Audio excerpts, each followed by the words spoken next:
Hello दोस्तों, मैं आशुतोष कुमार। आप देख रहे हो सबका knowledge YouTube channel. National income accounting, that means national income and related aggregates chapter finish हुआ।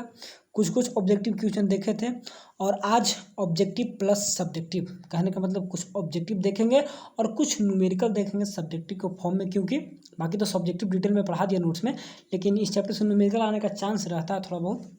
पिछला बार तो दिया था न्यूमेरिकल, लेकिन और करके दिया था और में। 30 बार लॉन्ग में कैसे देगा, क्या देगा, तो और में देगा कि नहीं देगा। न्यूमेरिकल का देगा, दूसरा भी रह सकता है लॉन्ग में, तो कुछ भी रहेगा, लेकिन फिर भी न्यूमेरिकल देख लेंगे कि किस टाइप का न्यूमेरिकल आप लोग को देगा, कैसे बनाइएगा। एक दो बना के दिखा देंगे, बाकी एक दो प्रैक्टिस के लिए दे देंगे। लेकिन सबसे पहले ऑब्जेक्टिव से क्या होता है कि पूरा टोटल होल सिलेबस या होल चैप्टर रिकॉल हो जाता है, रिविजन हो जाता है। तो चलिए रिकॉल रिवीजन हम लोग डायरेक्ट डिप्रिसिएशन से करेंगे। डिप्रिसिएशन तो बार बार पढ़ाए हैं, बहुत बार पढ़ाए हैं। कंजप्शन ऑफ फिक्स्ड कैपिटल या reduce in the value of assets is called depreciation. एक लाइन में ऐसा भी कर सकते हैं। तो क्या होता है depreciation of fixed capital assets refers to, और ये सब तो बताने की आवश्यकता है नहीं, इतना दिनों से पढ़ रहे हैं तो सब जान ही रहे होंगे। चलिए, तो क्या बोल रहे हैं, depreciation of fixed capital assets refers to किसको बताता है, डिप्रिसिएशन किसको बताता है, नॉर्मल वियर एंड टीयर को बताता है, या फिर फोर्सेन क्या ऑब्सोलेंस, जो कि वैसा ऑब्सोलेंस जो हमको दिखता नहीं है। ऑब्सोलेंस करने का मतलब क्या, कोई नई टेक्नोलॉजी आ जाता है उसको जगह पुराना को हटाना पड़ता है, तो उसको ऑब्सोलेंस बोलते थे। ऑब्सोलेंस के बाद क्या, normal wear and tear and क्या फोर्सिन ऑब्सोलेंस, कुछ नॉर्मल वियर टीयर फट गए उसके अनुसार, या फिर फोर्सिन दिखने वाला ऑब्सोलेसेंस होता है। ऑब्सोलेसेंस तो क्या होता है, ऑब्सोलेसेंस बताए थे कि कुछ कंपनी नया मशीन आने के, नया टेक्नोलॉजी का आने के, पुराना को हटाना पड़ता है। तो यहाँ पर और अनफोर्सिन ऑब्सोलेंस जो नहीं दिखता, वैसा कुछ नहीं। तो ऑप्शन नंबर सी हम लोग का बेस्ट लगता है, करेक्ट लगता है। तो इसी को कहेंगे सी में, सी को करेक्ट होना चाहिए, किसी भी हाल में होगा, क्योंकि हमने पढ़ा है। चलिए, इसके बाद जितना नोट्स में दे दिया ना, काफ़ी है, उतना पढ़ लीजिए ना, तो फिर बुक वगैरह पढ़ने की कोई आवश्यकता है नहीं। National income is the sum factor of income accruing to, national income is the sum factor income accruing मतलब किससे मिलकर बना है, नेशनल इनकम किसको बोलिएगा, फैक्टर इनकम नेशनल इनकम वही होता है। अकरिंग वही एकत्रित जमा होना, तो सारा फैक्टर इनकम का हम लोग नेशनल इनकम बोलते हैं। तो बताइए किसका होगा, नेशनल्स के होगा, या फिर इकोनॉमिक थ्योरी का बात कर रहा है, रेसिडेंट का बात कर रहा है, या फिर both resident and non resident. तो इकोनॉमिक नेशनल इनकम के बारे में बात किए थे कि हम लोग बाहर का अंदर का सभी का देखते हैं, लेकिन एक चीज़ की नेशनल यानी कि राष्ट्रीय यानी कि मूल आवासीय, रेसिडेंट यानी कहने का मतलब यहाँ पे हो गया, नेशनल भी वही होता है। नेशनल कहने का मतलब कि कंट्री का होना चाहिए सिटीजन का बात, और रेसिडेंट मतलब मूल निवासी आवासी, दोनों एक तरह से ठीक एक ही है। लेकिन जो नेशनलियता होता है, नेशनलिज्म जो होता है, तो हम लोग कहीं दूसरा कंट्री का भी नेशनलिज्म ले सकते हैं, सिटीजनशिप हम लोग दूसरा कंट्री का भी ले सकते हैं। लेकिन रेसिडेंट करने का मूल निवासी, जो मूल निवासी होते हैं, तो हम लोग नेशनल इनकम इसी पे ज़्यादा फोकस करते हैं। तो मूल निवासी जो कंट्री के होते हैं, चलिए, तो मूल निवासी। नेशनल में तो हम लोग रेस्ट ऑफ वर्ल्ड यानी कि फैक्टर इनकम फ्रॉम एब्रोड को ऐड करके माइनस करके सब्ट्रैक्ट, तो वहाँ पे नेशनल को देखते थे। लेकिन रेसिडेंट हम लोग नेशनल इनकम में इसी का कॉन्सेप्ट रखेंगे। तो रेसिडेंट मूल निवासी होना चाहिए, तो उसके बाद उसका पैसा इधर उधर जो भी होता है तो नेशनल, ठीक है। केवल नेशनल रहता तो नेशनल, रेसिडेंट नहीं रहता तो नेशनल मार देते, लेकिन रेसिडेंट दिया तो रेसिडेंट मारेंगे, मूल निवासी, ठीक है। नेशनल का मतलब वही देखे थे कि भारत कंट्री का सिटीजन होना चाहिए, वो कंट्री में रहे या बाहर रहे, ठीक है। लेकिन रेसिडेंट में जो कंट्री का है, जो कंट्री में रह रहा है, तो उसी का हम लोग देखते हैं नेशनल इनकम, उसी का कैलकुलेट किया जाता है, ठीक है। तो नेशनल प्रोडक्ट में हमेशा रेसिडेंट को देखा जाता है, ठीक है। नेशनल भी होगा तो नेशनल का पैसा ऐड करें, नेट फैक्टर इनकम को ऐड करते हो तो उसके बाद ना हम लोग का नेशनल बनता है, तो रेसिडेंट का ही पैसा ऐड करते हैं। तो कन्फ्यूजन दोनों में होता है थोड़ा सा, देख लीजिए, दोनों एक ही वर्ड है, ज़्यादा कोई उतना अंतर नहीं है दोनों में। चलिए, एक आ गया फार्मूला बेस्ड क्वेश्चन, इस टाइप का हमेशा देगा, थोड़ा सोचिए और बताइए खुद से कि क्या होगा क्या नहीं होगा। GNP at market price, gross national product at market price. ऊपर में आपका रेसिडेंट जो यहाँ पे देखे थे, क्या बोलते हैं, एक सेकंड, यहाँ पर नेशनल्स कुछ भी हो सकता है, राष्ट्रीयता कुछ भी हो सकता है, लेकिन रेसिडेंट में आप खुद रहिएगा, वहाँ का निवासी आवासी जो भी होता है। तो इसके बाद हाँ, यहाँ पर फार्मूला आपको बताना है, बताइए क्या होगा यहाँ पर करेक्ट, क्योंकि सारा फार्मूला वगैरह पढ़ा दिया गया, बता दिया गया है। क्या था, GNP एट मार्केट प्राइस। देखिए कैसे तरीका होता है चेंज करने का, जी यहाँ का है, जी यहाँ भी कोई दिक्कत नहीं। अब डोमेस्टिक है, यहाँ पे क्या होगा, नेशनल। अब डोमेस्टिक को नेशनल में करना, तो क्या करना होगा, डोमेस्टिक को नेशनल। तो डोमेस्टिक को नेशनल में करने के लिए क्या करते हैं हम लोग, डोमेस्टिक को अगर नेशनल में करना है तो net factor income from abroad करेंगे। तो यहाँ पर तो डिप्रिसिएशन का बात कर रहा था, ऐसा कुछ होगा नहीं। अब आगे बढ़ते हैं सेकंड में, यहाँ पर जी है, यहाँ पर भी जी है, चलिए ठीक है, एक सेकंड। सेकंड में क्या बोल रहे हैं, यहाँ पर जी है आपका, यहाँ इसको एरो ले लेते हैं, यहाँ पर जी है, यहाँ पर भी जी है, चलिए। वहाँ पर डी है, तो डी है तो डिप्रिसिएशन डी में तो हमेशा आना चाहिए क्या, net factor income from abroad, वहाँ भी नहीं। थर्ड में डिवाइड हो रहा तो ऐसा कुछ पढ़े नहीं थे। लास्ट में देखिए जी है यहाँ पर, ठीक है, यहाँ पर भी जी है, चलिए। यहाँ पर डी है, यहाँ पे एन आ गया, तो हम लोग डोमेस्टिक से नेशनल में जाना है तो क्या करेंगे, net factor income from abroad को ऐड करेंगे। तो net factor income from abroad को यहाँ पर क्या किया है, ऐड किया है, तो करेक्ट है। और फिर यहाँ पर देखिएगा तो प्राइस एट मार्केट प्राइस है, तो यहाँ पर प्राइस एट मार्केट प्राइस है, यहाँ पर कोई चेंजिंग नहीं है। तो ऑप्शन नंबर डी हम लोग का करेक्ट हो जाएगा। इसी प्रकार सोच कर जब पढ़िएगा तो कंप्लीट हो जाएगा ऑप्शन नंबर डी। चलिए फोर्थ नंबर देख लीजिए, GDP at market price, sorry NDP at market price. तो देख लीजिए कैसे कैसे क्या होगा, एन है तो देखिए अब ग्रोथ से हमको नेट में जाना है तो डिप्रिसिएशन को माइनस करना होगा, तो फर्स्ट ही आंसर मिल गया, फर्स्ट ही आंसर मिल गया। अच्छा सेकंड देखते हैं, यहाँ पर जी है, यहाँ पे आपका एन है, यानी ग्रोथ से हम लोग कहाँ गए, नेट में गए, तो डिप्रिसिएशन को हटाना होगा, तो यहाँ पर ऐसा कुछ दिया नहीं है, डिप्रिसिएशन यहाँ पे दिया नहीं, चलिए डोमेस्टिक यहाँ फैक्टर कॉस्ट है मार्केट प्राइस, तो फैक्टर कॉस्ट है तो नेट फैक्टर यहाँ पे होगा नहीं। अच्छे एन भी यहाँ पे option number A he correct हो, ऑल ऑफ दीज यहाँ पे दिए इसीलिए सारे को देख रहे हैं एन, तो नेट से तो डिप्रिसिएशन यहाँ पे नहीं, ऑप्शन नंबर ए यहाँ पर करेक्ट होना चाहिए, ऑप्शन नंबर ए। चलिए ठीक है, फार्मूला जब बताए थे कॉपी और उसको याद कर लीजिएगा। 5 नंबर बताइए, फार्मूला बेस्ट ऐसे क्वेश्चन है, एनएनपी एट मार्केट प्राइस। तो देखेंगे यहाँ पर देखेंगे तो जी है, तो जी है, चलो ग्रोथ से डिप्रिसिएशन हटा दी, मिल गया, चलिए ठीक है। इसके बाद ऑल ऑफ दीज है तो सारे को देखना होगा। अब यहाँ पर एन है, यहाँ पर भी एन है, कोई दिक्कत नहीं, यहाँ पर डी है, यहाँ पर एन है, यानी कि डोमेस्टिक को नेशनल में, तो net factor income from abroad को ऐड कर नेशनल हो गया। चलिए इसके बाद मार्केट प्राइस, तो मार्केट प्राइस ठीक है, कोई दिक्कत नहीं, सेकंड भी सही है। थर्ड देख लीजिए एनएनपी एट फैक्टर कॉस्ट, तो यहाँ पर एन यहाँ पर चलिए फैक्टर कॉस्ट, फैक्टर कॉस्ट हमको मार्केट प्राइस में जाना है, तो फैक्टर कॉस्ट से मार्केट प्राइस में जाना है तो नेट इनडायरेक्ट टैक्स को ऐड करते हैं, और नेट इनडायरेक्ट टैक्स का फॉर्मूला होता है इनडायरेक्ट टैक्स माइनस सब्सिडी। तो ऑल ऑफ दीज यहाँ पर करेक्ट होंगे, ऑल ऑफ दीज। चलिए 6 नंबर बताइए, 6 नंबर बताइए, खुद से बताइए, देखिए क्या क्या बोल रहा है। GDP at factor cost, GDP at factor cost, यहाँ भी जी है, यहाँ भी जी है, चलिए ठीक है, यहाँ पे डी है, यहाँ पे डी है, ठीक है। मार्केट प्राइस से फैक्टर कॉस्ट में जाना है तो क्या हटाना होगा इसको, चलिए ठीक है, करेक्ट हो गया। अब यहाँ पर जी है, यहाँ पर जी है, यहाँ पर डी है, यहाँ पर भी डी है, फैक्टर कॉस्ट मार्केट प्राइस है, मार्केट प्राइस से कहाँ जाना है हमको, फैक्टर कॉस्ट में जाना है, तो मार्केट प्राइस से फैक्टर कॉस्ट में हटाना होगा, यहाँ पे ये गलत हो गया। चलिए ऑप्शन नंबर ए यहाँ पर करेक्ट हो गया। अब बी तो जीडीपी, तो जी है, यहाँ पर डी है, तो जी डी, चलिए मार्केट प्राइस से कहाँ जाना, तो सब्सिडी केवल सुने होगा, यहाँ पर GDP at MP market price, यहाँ पे मार्केट प्राइस इन, यहाँ ऑप्शन नंबर ए करेक्ट होगा।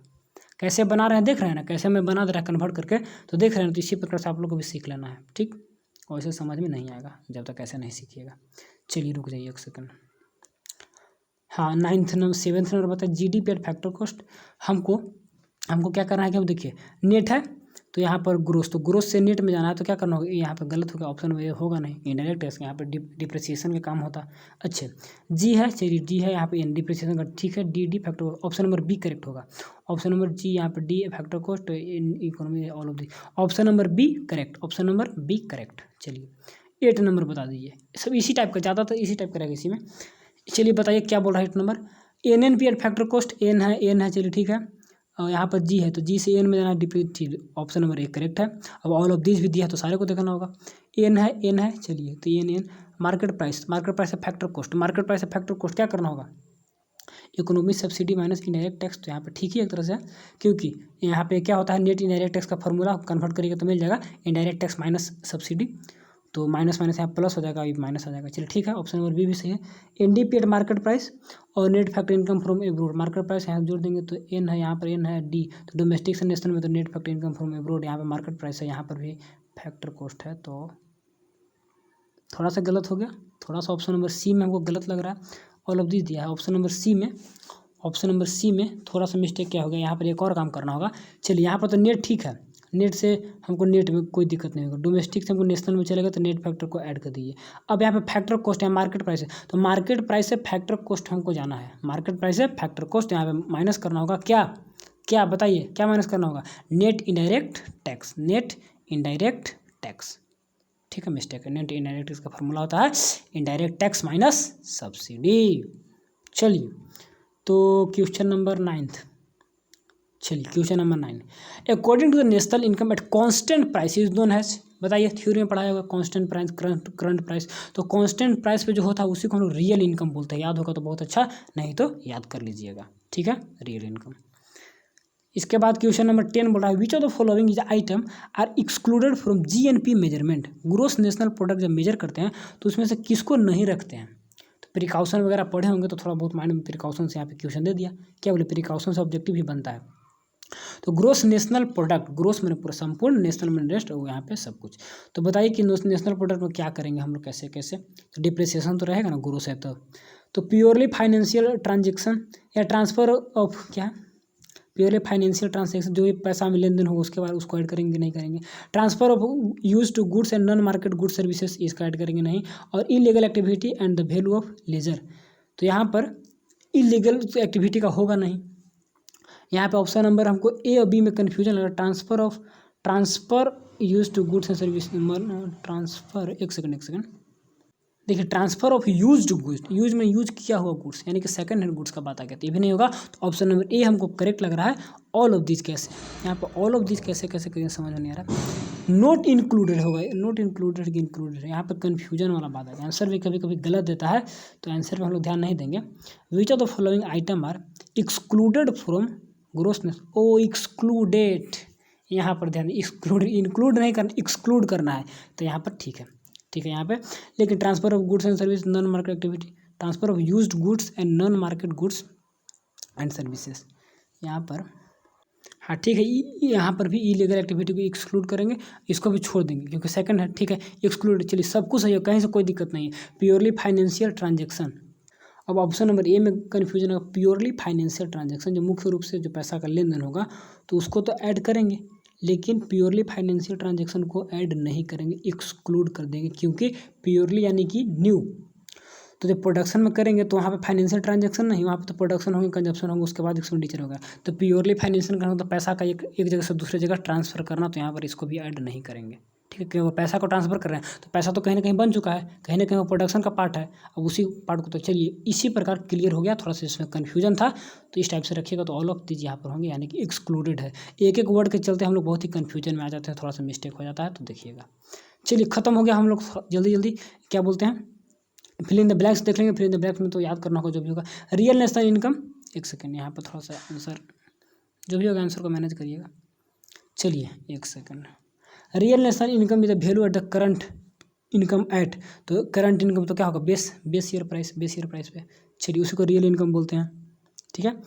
अब the current income eight base year price पे हो गया। इसके बाद फ्लो इज, फ्लो क्या होगा, फ्लो क्या मोशन है, रुका हुआ, डायनेमिक है, गतिशील है फ्लो, तो डायनेमिक क्या भर दीजिएगा, फ्लो और क्या बोलते हैं और उसको, एक तो फ्लो हो गया, एक सेकेंड, एक फ्लो और एक आपका स्टॉक और फ्लो भी पूछता है, डिफरेंस वगैरह उसको देख लीजिएगा, पूछेगा।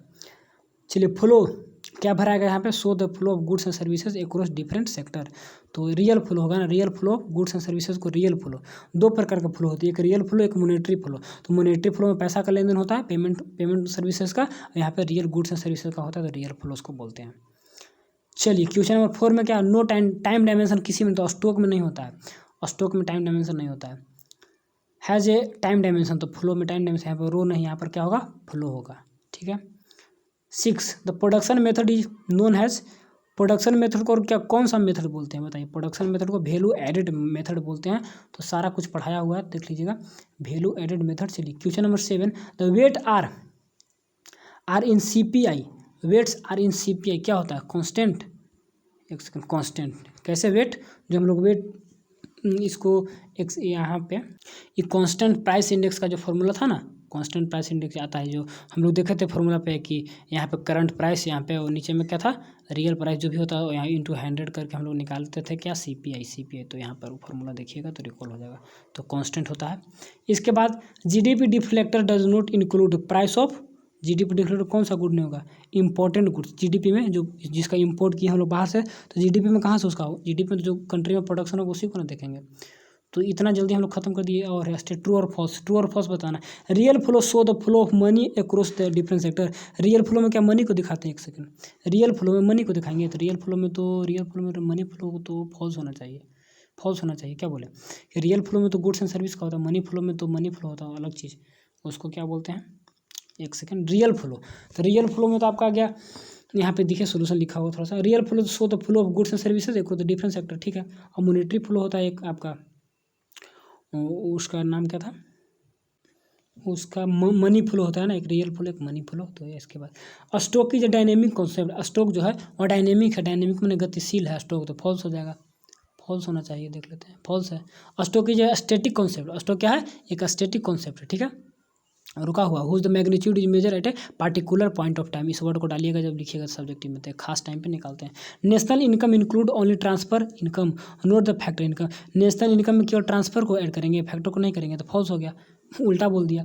National income includes the factor income, note transfer income, ठीक है, गलत बोल दिया ना, ये ट्रांसफर को नहीं ऐड करते हैं।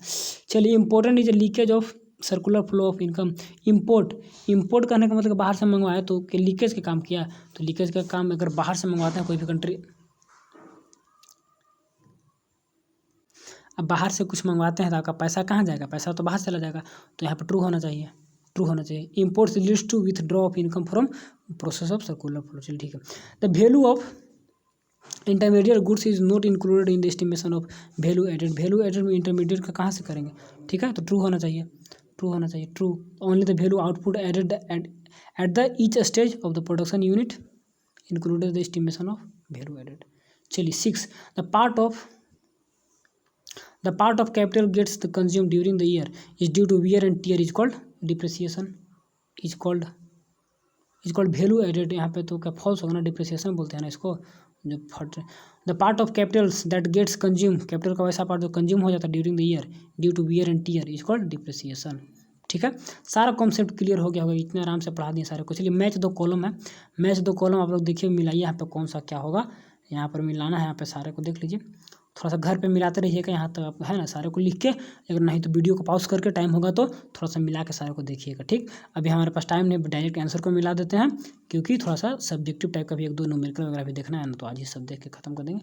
8 वीडियो 8 लेक्चर में आपका पूरा चैप्टर खत्म हो गया, तो बस बस बस डायरेक्ट मिला देते हैं, हम लोग पढ़ लेंगे, बाकी घर पर हम लोग देखेंगे। चलिए, फ्लो क्या है, measure of over specific period of time. Stock क्या है, एक पॉइंट ऑफ टाइम पे रहेगा, ठीक है, यहाँ पीरियड ऑफ टाइम है, यहाँ पॉइंट ऑफ टाइम है, ठीक है। वेल्थ को मेजर करता है, मेजर ऑफ ओवर, ठीक। प्रोडक्ट मेथड क्या है, value added method. NDP at factor cost, तो कैसे कैसे होगा, एन तो एन है, ठीक है, डी से डी है, फैक्टर कॉस्ट तो नेट इनडायरेक्ट में सब्सिडी को कर देंगे। फिर है जीडीपी एट फैक्टर कॉस्ट, तो जीडीपी एट फैक्टर ऊपर डिप्रिसिएशन कहाँ पे, क्योंकि हम लोग यहाँ पे देखिए जी, यहाँ पे ठीक है, नेट को डिप्रिसिएशन में जीडीपी इसको ऐड कर देंगे डिप्रिसिएशन को, तो नेट से ग्रोस हो जाएगा।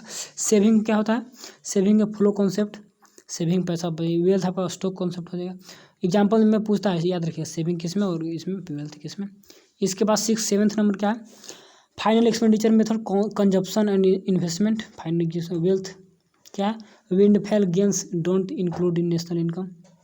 इसके बाद family member working free of the family owner include national income, family income का। इतना कुछ ऑब्जेक्टिव था, मिला दिए, सब कुछ देख लिया। अब एक दो न्यूमेरिकल देख लेते हैं, न्यूमेरिकल बहुत इंपॉर्टेंट है, उस टाइप का देगा तो देगा, बाकी आप लोग खुद से पढ़िए, कोशिश करिए कुछ सीखने के लिए। चलिए ठीक है, सब कुछ अच्छा है। चलिए थोड़ा सा देख लेते हैं उधर, यहाँ पर एक इसको भी देख लीजिएगा, VBI इंपॉर्टेंट है, नोट्स में था, लेकिन इसको भी 2 सेक्टर में पूछता है, ठीक है, तो 2 सेक्टर में पूछता है, तो इसको भी थोड़ा सा देख लीजिएगा, ठीक है, सर्कुलर फ्लो ऑफ इनकम को, ठीक। चलिए डायरेक्ट, और न्यूमेरिकल बनाने से पहले आपको जितने फार्मूला लिखवाया गया बताया गया कॉपी में, यहाँ पर भी नोट्स में है, तो इस फार्मूला को माइंड में रखिएगा कि कहाँ से डिप्रिसिएशन माइनस, जो भी फार्मूला को लिख के, इस सारे फार्मूला को मैं समझा दिया हूँ, ऐसा बात नहीं कि समझाया नहीं हूँ, तो पढ़िएगा तो समझ में भी आ जाएगा। तो इतना ही फार्मूला है आपका, यहाँ तक फार्मूला जो भी था देख लीजिएगा, सारे को लिख लीजिएगा, ठीक है, हो गया। चलिए, न्यूमेरिकल आपका आ गया। देखिए, न्यूमेरिकल जैक बोर्ड बहुत कम ही पूछता है, लेकिन फिर भी आपको थोड़ा सा इसी टाइप का रहेगा, सारा वैल्यू दिया रहेगा, कहीं से कोई टेंशन लेने वाली बात रहेगी नहीं, बस आपको फार्मूला को माइंड में रखना है, कौन को फर्स्ट में रखेंगे उसको रखना है, और आंसर को लेना है। 1-2 बना के देखेंगे कैसे कैसे देगा, तो इसी टाइप का देगा, नहीं तो चांस उतना नहीं रहता। लेकिन नेशनल इनकम है तो बिना न्यूमेरिकल को पढ़िएगा तो अच्छा नहीं है। देखिए, नेशनल इनकम न्यूमेरिकल्स पहला देखते हैं, फर्स्ट न्यूमेरिकल देखते हैं क्या बोल रहा है। देखिए, calculate the value added at, value added product method निकालना है, at factor cost from the following. Factor cost में हम लोग नेशनल इनकम को निकालते हैं, तो कैसे कैसे क्या करें, आइटम दिया हुआ है कि चलिए ABCDEFG जो भी आइटम दे दिया। अब आपका परचेज ऑफ रॉ मटेरियल्स का दाम इतना दिया है, RS करोड़ में है, 30 करोड़ लगा। डिप्रिसिएशन वही कंजप्शन ऑफ फिक्स्ड कैपिटल, तो उसको 12 लग गया। फिर सेल्स, जो सेल्स किए तो इतना पैसा मेरा बना। फिर एक्सरसाइज टैक्स जो लगा, जो भी थी 20 रुपया टैक्स या 20 करोड़ जो भी यहाँ पे करोड़ में है। ओपनिंग स्टॉक, क्लोजिंग स्टॉक दिया होगा उसके बाद, ठीक है, यानी कि चेंज इन स्टॉक निकालेंगे। तो चेंज इन स्टॉक जुटेगा घटेगा क्या होगा, तो चैप्टर पढ़े होंगे तभी ना, तो ऐसे बता दिए हैं, लेकिन फिर बताएंगे यहाँ पर। और इंटरमीडिएट कंजप्शन, तो इसको क्या करेंगे, हटाएंगे जोड़ेंगे, तो ये सब याद रखना होगा। सेल्स है तो क्या होगा, डिप्रिसिएशन को क्या करेंगे, हटाएंगे या जोड़ेंगे, ठीक है। परचेज रॉ मटेरियल का पैसा जोड़ेंगे घटाएंगे क्या करेंगे। तो हम लोग जब मेन निकल गया, सबसे पहले सेल्स को पकड़ेंगे, यही तो मेन पैसा तो हम लोग यही है। अब इसी में क्या क्या कैसे कैसे करना है, निकालना है प्रोडक्ट मेथड में। सेल्स यानी आउटपुट जो निकला, तो वहीं से ना स्टार्ट करते हैं। तो जो स्टेप बताए थे, उसके बाद क्या करते थे, डिप्रिसिएशन को घटाते थे, ठीक है। उसके बाद कैसे कैसे हम लोग मार्केट प्राइस पे आता था, तो मार्केट प्राइस से क्या फैक्टर कॉस्ट में जाना होगा, तो नेट इनडायरेक्ट टैक्स को हटाना होगा, चेंज इन स्टॉक को जोड़ना होगा। इस टाइप से थोड़ा सोचिएगा, तब न्यूमेरिकल बन जाता है। न्यूमेरिकल में कुछ बाहर नहीं है, थोड़ा सोचना रहता है कि जो गिवन दिया हो, तो गिवन तो यहाँ पे दिया हुआ है। लैंग्वेज में रहता तो लैंग्वेज में लिखा रहता, तो वहाँ से गिवन निकालना पड़ता है सब, तो गिवन तो दिया हुआ है, लैंग्वेज से निकालना है। अब कौन से फार्मूला कहाँ पे लगाएंगे, कहाँ पे ऐड करेंगे, कहाँ पे सब्ट्रैक्ट करेंगे, तो इसके लिए आपको थोड़ा सा कॉन्सेप्ट क्लियर होना चाहिए, तब बन जाता है। चलिए डायरेक्ट सॉल्यूशन देखेंगे, आंसर देखेंगे, क्लियर हो जाएगा। देखिए सबसे आसान सबसे सिंपल में हम लोग सेल्स निकाल लेंगे और चेंज इन स्टॉक, इन साल कितना प्रोडक्शन हुआ, तो टोटल वैल्यू निकल गया। टोटल आउटपुट तो सिंपल 200 था, उसमें ऐड कर देंगे चेंज इन स्टॉक, तो यहाँ पे 195 निकल गया। अब वैल्यू आउटपुट में इंटरमीडिएट को माइनस करते थे, ऐसा पढ़ाया हुआ निकल गया। तो इंटरमीडिएट जो दिया रहेगा, इसी सारे को नहीं, जो दिया इसी में सोचना है कि अब इतना काम हो गया, तो इंटरमीडिएट भी दिया, तो इसको क्या करेंगे, तो ये सब सोचना है। जो दिया रहेगा उसी में, तो इसको माइनस करेंगे, इंटरमीडिएट को माइनस कर देंगे, तो माइनस करेंगे तो और कुछ बचेगा, देख लेते हैं। हाँ, उसके बाद मार्केट प्राइस पे आता है, याद होगा कि उसके बाद जो भी मार्केट प्राइस पे, क्योंकि टैक्स उसमें लगे रहते हैं, प्रोडक्शन जो भी हो रहे हैं, तो उसे मार्केट प्राइस पे लगा हुआ सब कुछ, टैक्स वगैरह फिक्स है। तो मार्केट प्राइस पे आ गए, तो जब मार्केट प्राइस पे आ जाते हैं, फैक्टर कॉस्ट पे जाना है, तो इनडायरेक्ट टैक्स को क्या करना होगा, हटाना होगा। तो सिंपल हटा दिया, तो करोड़ में मेरा आंसर आ गया। इसी टाइप का देगा, कोई न्यूमेरिकल यहाँ से टफ नहीं रहता है, न्यूमेरिकल आपका कोई उतना टफ नहीं रहता है, इसी टाइप का देगा तो बन जाता है, कोई दिक्कत है नहीं। और देखते हैं सेकंड भी देख लेते हैं। सेकंड में देखिए क्या क्या बोल रहा है, सेकंड क्वेश्चन को देख लीजिए। सब कुछ दिया हुआ है, बस सोचना है और बनाना है कि कैसे कहाँ पर क्या ऐड करेंगे, क्या सब्ट्रैक्ट करेंगे, बस थोड़ा सा सोचना है। नहीं भी बनाते हैं न्यूमेरिकल तो कोई दिक्कत नहीं, उसको जगह में और कुछ न कुछ क्वेश्चन दिया रहेगा, या उतना चांस नहीं है। कैलकुलेट द, क्या national income net product at market price पर निकालना है आपको, ठीक है। तो मार्केट प्राइस पे निकालना है, तो यहाँ पे आपको नेट इनडायरेक्ट टैक्स को तो नहीं हटाना होगा, उसको तो रहने देंगे। उसके बाद ग्रोस नेशनल डिस्पोजेबल इनकम, यानी कि जो हम खर्च करने के लिए बचता है, तो उसमें टैक्स वगैरह हटा देते हैं, उसके बाद जो बचता है उसको खर्च करते हैं। तो कैसे कैसे, प्राइवेट फाइनल कंजप्शन दिया है, नेट इनडायरेक्ट टैक्स दिया है, चेंज इन स्टॉक दिया है, उसके बाद net current transfer from abroad, तो कहाँ पर किसको ऐड करेंगे, कहाँ पर सब्ट्रैक्ट करेंगे, तो कैसे आएगा, बार बार चैप्टर को पढ़ने से, रिवीजन करने से। गवर्नमेंट का फाइनल कंजप्शन एक्सपेंडिचर, उसके बाद नेट कंजप्शन जो भी दिया है, डोमेस्टिक फॉर्मेशन क्या होगा, net factor income from abroad, कैसे कैसे, इसका सॉल्यूशन भी यहाँ पे दिया हो सारे को, कि ए प्लस ई प्लस जी प्लस आई जो भी होगा, तो सारे को ऐड करेंगे। ए में क्या है, प्राइवेट कंजप्शन जो भी होगा, उसके बाद ई में थोड़ा सा देखिएगा कहाँ पर क्या क्या है, तो सॉल्यूशन देखिएगा, समझ में आएगा, कॉन्सेप्ट क्लियर होना चाहिए। तो यहाँ पे होगा सब कुछ ऐड करके, NFI net factor income from abroad को ऐड किया, इतना करोड़ बन गया। ये -10 क्या किया, माइनस आई कहाँ पे है, इसको हटाया होगा, यहाँ पर 10 जो भी है, यानी कि नेट करंट ट्रांसफ़र पेमेंट को हटा दिया, ठीक है ना। तो ये सब हटाना जुड़ेगा, ट्रांसफ़र पेमेंट को तो ऐड नहीं करते हैं इस टाइप से। फिर आपका क्या निकाला, ग्रोस डोमेस्टिक डिस्पोजेबल इनकम, यानी कि GDI, तो यहाँ पे नेट फैक्टर इनकम फ्रॉम, उसमें NFI को जोड़ देंगे। उसके बाद नेट इनडायरेक्ट टैक्स जो सरकार पास मिलेगी, तो सरकार तो उसको खर्च करेगी। हम लोग पर्सनल इनकम में टैक्स हटाते हैं, लेकिन सरकार के पास तो जुड़ेगा, सारे को जोड़ दीजिए। Net current transfer from abroad, विदेश से मिला सरकार के, तो सरकार उसको भी खर्च करेगी, ठीक है ना। Depreciation consumption of fix capital, depreciation को हटाना होगा, यहाँ पे depreciation consumption of fixed capital, तो उसको हटाना होगा। एक सेकंड ना, यहाँ पे आपको डिस्पोजेबल इनकम ना, तो सारे को खर्च करना होगा, सारे को ऐड करना होगा, तो सारे को ऐड करके और क्या क्या लास्ट में, NNP एट मार्केट प्राइस में से नेट इनडायरेक्ट टैक्स को हटाना होगा, तो यहाँ पे इतना करोड़ में बच जाता है। तो GDP जो भी कैलकुलेशन बेस्ट थोड़ा सा रहेगा, इतना इतना इतना, इंडिया पे इतना करोड़ आ गया, तो सारे को ऐड करेंगे तब मेरा बन जाता है। तो इतना थोड़ा कॉन्सेप्ट क्लियर रखिएगा कि कब हम लोग डिस्पोजेबल इनकम किस में रखेंगे, किस में नहीं रखेंगे। अच्छा, डिस्पोजेबल इनकम एक और है कि सरकार के पास तो जो भी बाहर टैक्स वगैरह देना, हटाना होगा उसको ना, यहाँ पे डिप्रिसिएशन को भी ऐड करना होगा, क्योंकि सारे को खर्च करने के, यहाँ पे डिस्पोजेबल बात, यहाँ पे नेशनल इनकम निकालना था, यहाँ पे क्या है, जो खर्च करेंगे, तो सारे ये भी तो खर्च होता है, तो सारे को ऐड करना होगा। तो NNP यहाँ पे निकल जाएगा मार्केट प्राइस पे, उस मार्केट प्राइस से निकलेगा, तब उसमें से इसको हटाना होगा, नेट इन टैक्स जो भी होगा उसको हटाइएगा, तब इतना करोड़ बच गया। उसके बाद यहाँ पे -10 और 15 क्या किया है, कहाँ पे दिया है, -10 कहाँ पे 15, थोड़ा सोचना होगा। कंजप्शन ऑफ फिक्स्ड कैपिटल, जो भी कंजप्शन हुआ तो उस पर और फिक्स्ड कैपिटल पे, और यहाँ पर और क्या 15 को और कहाँ दिया 10 को माइनस किया ना, 10 कहाँ पे है, नेट इम्पोर्ट को माइनस किया है, नेट इम्पोर्ट को माइनस किया है। तो एक सेकंड, 10 और net current transfer from abroad, तो इसको माइनस कैसे किया। हाँ देखिए चलिए ठीक है, 10 दो जगह दिया था, इससे कन्फ्यूजन हो गया। देखिए एक 10 यहाँ पर है, एक 10 यहाँ पर है, ठीक। देखिए ट्रांसफर यहाँ पे जो 10 इंपोर्ट वाले पैसा तो बाहर चला गया, तो ये तो मिलेगा नहीं, इसको माइनस कर दिया, लेकिन इस 10 को ऐड किया होगा, क्योंकि ये तो आपका क्या है, यहाँ पर ये 10 का बात नहीं हो रहा है। ट्रांसफ़र पेमेंट तो हम लोग ऐड करते हैं नेट, एक second, transfer from abroad, transfer मिला तो ट्रांसफ़र तो उसको खर्च करना होगा, तो मिलता है। चलिए ठीक है, कंट्री का। और 15 दो जगह दिया है ना, तो यहाँ पर कंजप्शन ऑफ फिक्स्ड कैपिटल, तो इसको तो ऐड करेंगे उस पर जो खर्च करेंगे। और दो जगह एक जो और 15 दिया है नेट, एक सेकेंड, चेंज इन स्टॉक, तो चेंज इन स्टॉक भी 15 दिया है, और एक और 15 कहाँ पे था, एक और था कहाँ पर, कंजप्शन ऑफ फिक्स्ड कैपिटल, दो जगह 15 दिया, तो 15 को ऐड किया, तो फिक्स पे जो भी खर्च करेंगे तो यहाँ पे ऐड करना होगा। तो जो यहाँ पर लैंग्वेज जो सब लिखा है सारे का वैल्यू यहाँ पर लिखा हुआ है, उसको करके हम लोग निकाल दिए। तो इतना सोचना पड़ेगा, इतना सोचने के बाद बनेगा। तो इतना बड़ा नहीं देगा, डिस्पोजेबल इनकम से नहीं देगा, लेकिन हाँ यहाँ पे इस टाइप का देता है, तो थोड़ा सा देखिएगा, ठीक है ना। इसके बाद और कुछ देख लीजिए, बहुत सारे न्यूमेरिकल है, लेकिन हम लोग एक दो और देखेंगे, ज़्यादा नहीं देखना है।